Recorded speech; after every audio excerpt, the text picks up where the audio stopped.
Hello folks, my name is Pojo and welcome to Eternal Brews. Today I'm going to be talking about Banana Phone, a deck that we designed after we opened our first 187 packs from the closed beta.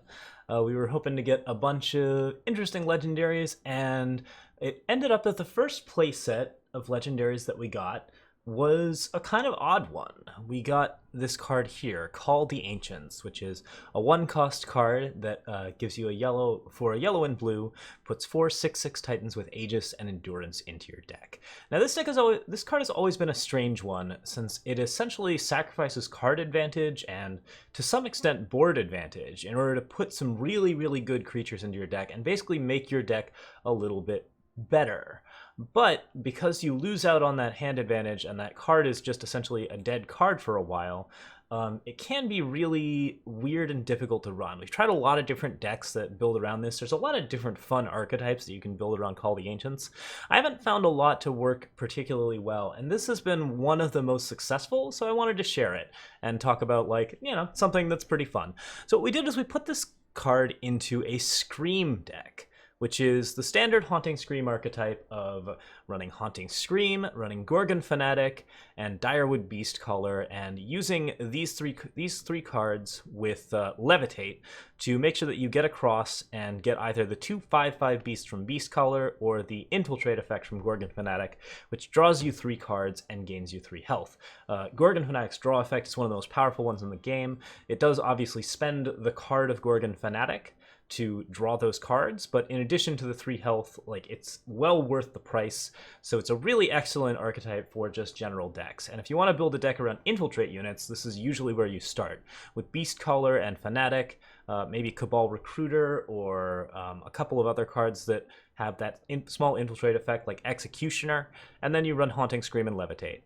So the super fast version of this deck that is sometimes run uses Sporefolk as well. And the way that works is we play Sporefolk on 2, we throw everything into our Void, and then we Haunting Scream them out on 4. And the reason that we wanted to run with this type of archetype is because when we call the Ancients, it's really difficult to get to those Ancients, and we're trying to find those Titans.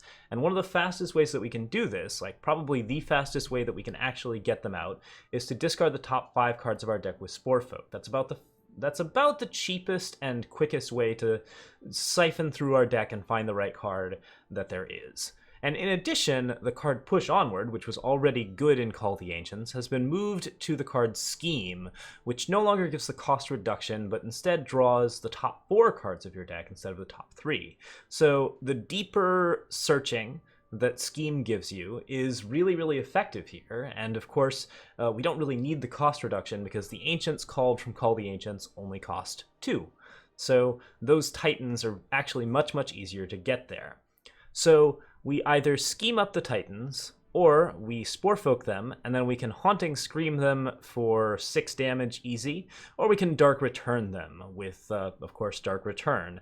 Dark Return also works very well in the Scream archetype, because after we give something Charge and Flying with Haunting Scream and it dies that turn, when we Dark Return it back, it'll keep Charge and Flying, and we'll have a very effective tool that is just going to be a really powerful unit. Either a 6/6 Titan with Charge, Flying, Aegis, and Endurance, just totally nuts, or a Gorgon Fanatic, which draws you those repeated card effects, and we simply repeat over and over again with more Dark Returns, and every time we draw those 3 cards, we have a higher chance of hitting more Dark Returns, or more Gorgon Fanatics, or more of the stuff that we need to just keep drawing cards until our opponent is dead from the damage from Gorgon Fanatics. So really, fun, exciting way to go about things. So yeah, that's the basic Haunting Scream archetype. In addition, we've included a couple of time cards, namely Twinning, which draws a copy of a unit in your hand and gives the copy +1/+1. This is a really good way to repeat the effects of Dark Return, Haunting Scream shenanigans, and basically just empower those cards, make sure that you get tons and tons of those draw effects. And it's also very good for doubling up on Titans if you get into the lucky draw and get the 2/2 Titan, or the 6/6 Titan. So we keep this at 2 because overall this card isn't terribly reliable with other cards, but it's really quite effective, and I think it's probably worth running. Finally, we have Ephemeral Wisp, which is the little banana dude. This 0/1 is played from the void every time that you play a power. So if you happen to discard him with Sporefolk, then he is easy to get back, and you can devour him and bring him back over and over again for a little bit of extra card advantage. That extra and alternate source of draw is pretty useful for basically siphoning through the deck as much as possible. We want to draw lots of cards so that we have access to most of this deck's key skills and key tools whenever we can. And so we are trying to run basically a deck that can draw a lot of these things, because as you can see, this deck actually terminates at 3 in terms of power. We don't run anything higher than 3. We run 25 power with a couple of diplomatic seals and the 3 seats. And beyond that, we don't actually do anything crazy with it. We just have a very, very densely packed deck that has nothing higher than 3 and nothing really to do beyond that. So it's very, very fast and aggressive, but it also can draw a lot of cards. It can produce some very, very large units with Direwood Beastcaller and with Call the Ancients. And it has a pretty good stall game and a pretty decent amount of removal and control with Suffocate and Annihilate. And so we get basically everything in a very, very small, compact set, and that tends to lead to a much more reliable game with Call the Ancients than you would normally get. So that's the basic idea behind the deck. Let's see how it's put into practice. We'll play a quick game with it, and then we'll talk about some variations. Alright, we're up against Lightning Beard. We've got 2 seats, a twinning, a haunting scream. This hand's not particularly great. There's 3 colors in it, which is nice, but everything else about it's a little bit eh. And here we go. This is a little bit worse. Not any better, to be sure. Let's see here.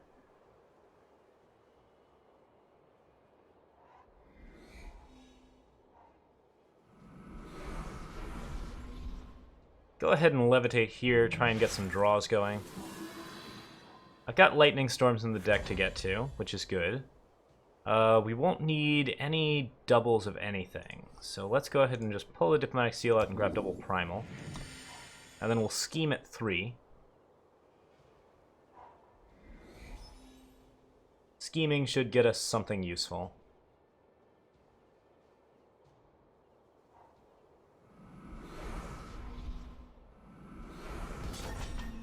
Hopefully a lightning storm. So it looks like my opponent is holding back with Jito here.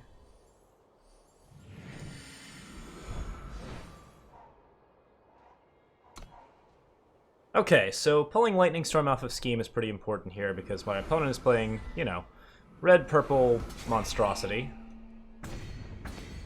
It looks like he's going pretty much all in with it. That's quite a bit of damage pretty early, but we'll Lightning Storm here. And then we'll Sporefolk.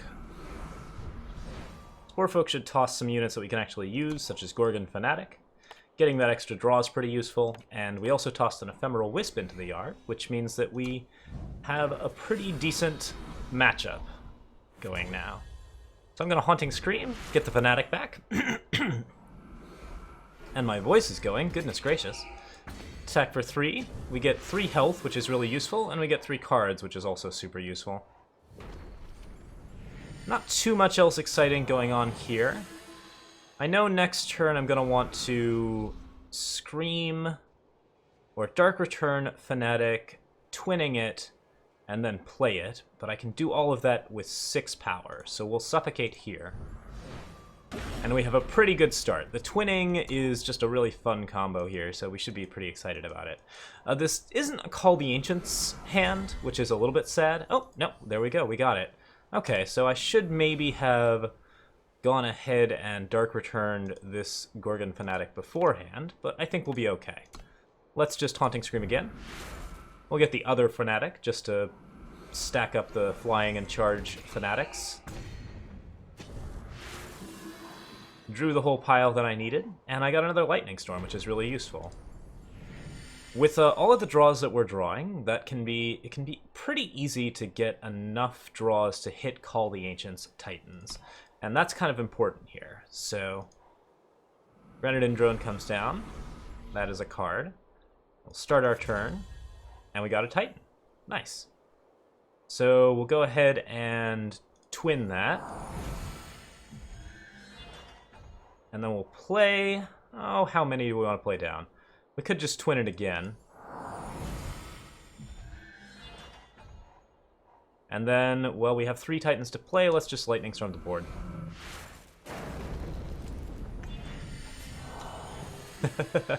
Alright, 3 Titans to play. We're in pretty good shape on board, and my opponent forfeits. That seems like a pretty good demonstrative game of how this game works. Let's see if we can play one more. Alright, and here we go again. Now, this hand looks pretty good to start with. We've got kind of unreasonable power base, but we have Lightning Storm and Direwood Beastcaller. Now, I don't know, this is a little bit strange. Overall, it seems like it's fairly likely it's going to draw into the tools it needs. So, let's go ahead and get started with it. It's important to understand that this deck is not predicated on Call the Ancients. We do have a lot of other stuff that we can run.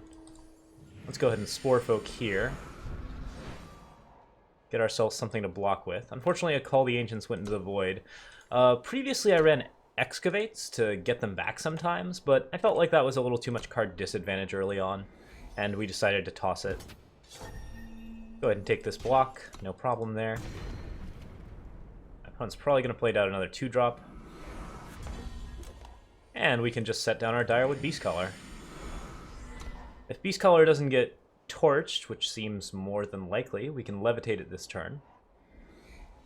We'll see what my opponent decides to do. No blocks there. Alright, so we levitate first.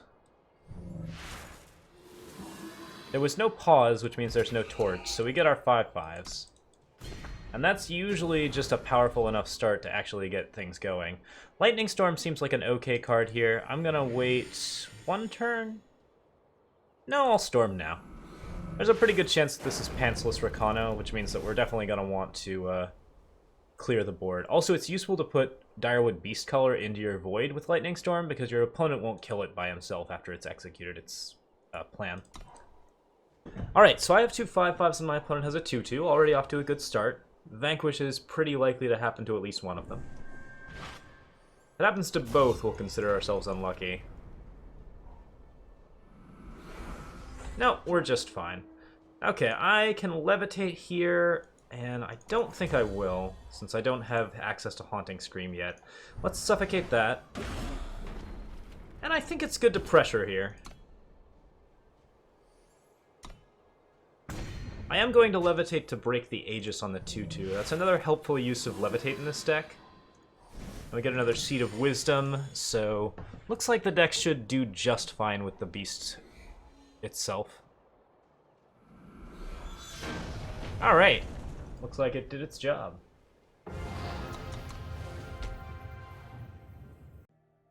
We wanted to take an alternate look at some of the things that you can do with this deck.